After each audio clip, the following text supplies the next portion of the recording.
Hello guys! Ayan, dahil undas ngayon, 'di ba? Ayan. Magluluto si Ate Ems ng ginataang bilo-bilo. Ito kamuti at saka ube. Ayan, pinagsama ko na yung kamuti at saka ube diyan. Kasi parehas lang yung lambot niya. Tapos ito naman yung gabi. Laman ng gabi to. Hindi ko lang alam kung ano sa iba, no? Kung anong tawag sa kanila diyan sa iba.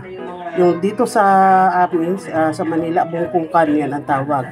Tapos meron akong pandan. Ayan, pinutol ko pa sa puno yung pandan. Bagong puto. Bagong kuha sa puno. Ayan guys, meron akong pandan, sariwang-sariwa. At meron akong glutinous. Ayan, glutinous. Binawasan ko na sila pareho. Kasi ito gagawin kong pampalapot. Ayan, glutinous rice. Tapos ito, yung ube, gagawin ko ito. Ito yung gagawin kong bilo-bilo.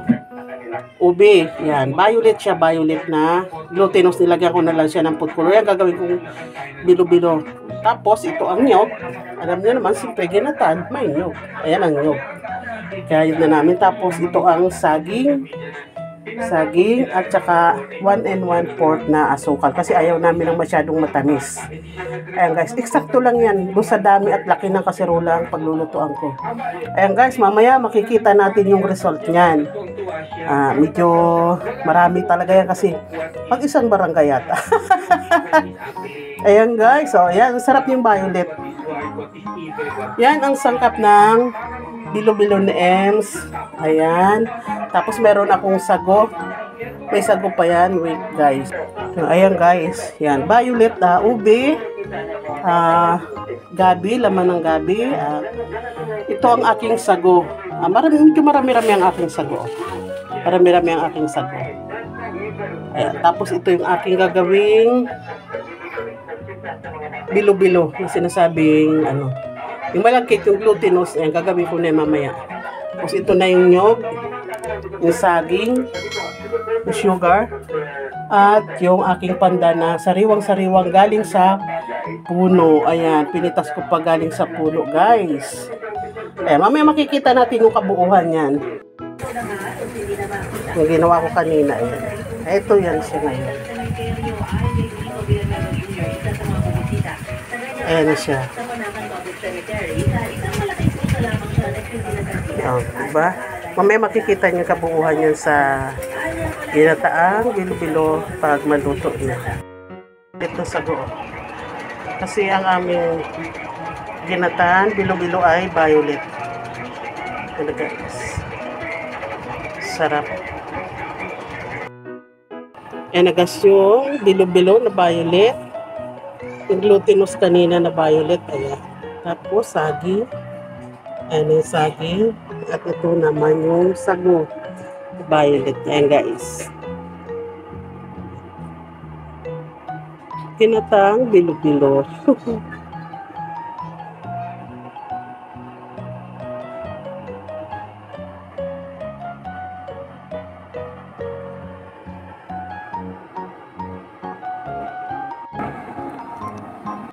Ayan guys, umuusok pa. Ayan, diba?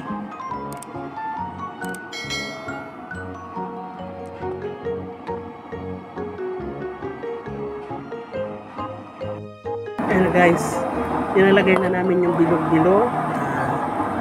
Yung sinasabi malagkit. Ayan, dito sa baba. Bilo-bilo.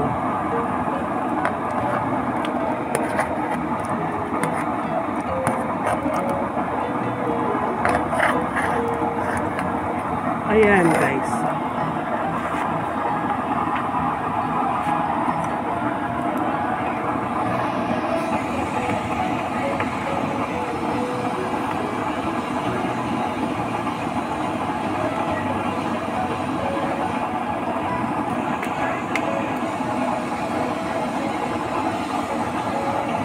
Yun, ang daming bilo-bilo.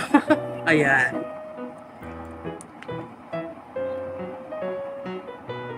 Ayan, no? Ayan, guys. Lagay ko naman yung pampalapot niya.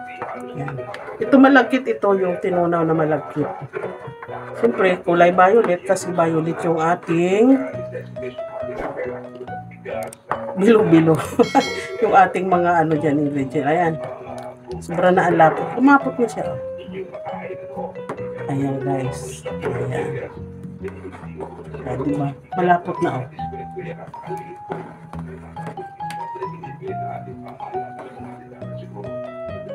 Ang lapot na talaga. Oh.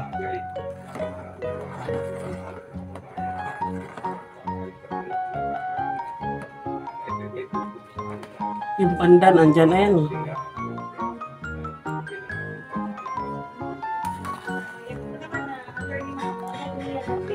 Ay, ilalagay naman natin tong kakanggata. May kakanggata yan. Nilalagay yung kakanggata yan.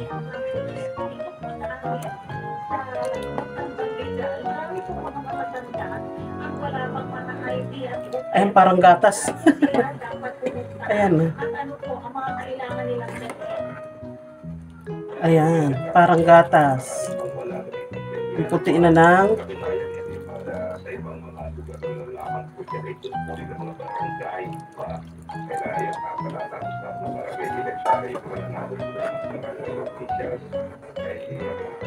yan ang ginataang bilo-bilo ni Ems. Sari-sari vlog. Dahil sa undas, ayan. Undas ngayon.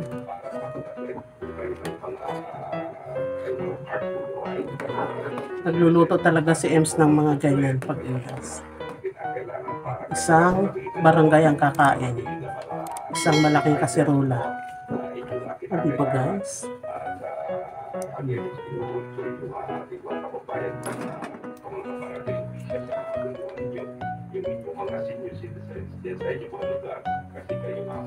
Ayan, pandan yan guys ha, pandan. Alam niyo yung pandan? Ayan, pandan yan o, pandan.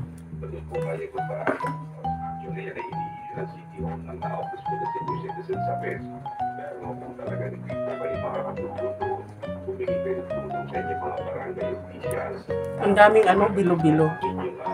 At saka sago. Na guys, luto na yung aking bilo-bilo. Ayan na guys. Ginataang bilo-bilo. Ayan. Sarap, di ba? Isang kasirulang bilo-bilo. Ayan, no? Ayun. Bilo-bilo. Sarap. Ayan. Ayan guys, ang finished product ng aking ginatay. Ayan siya guys. Puro violet. O, diba?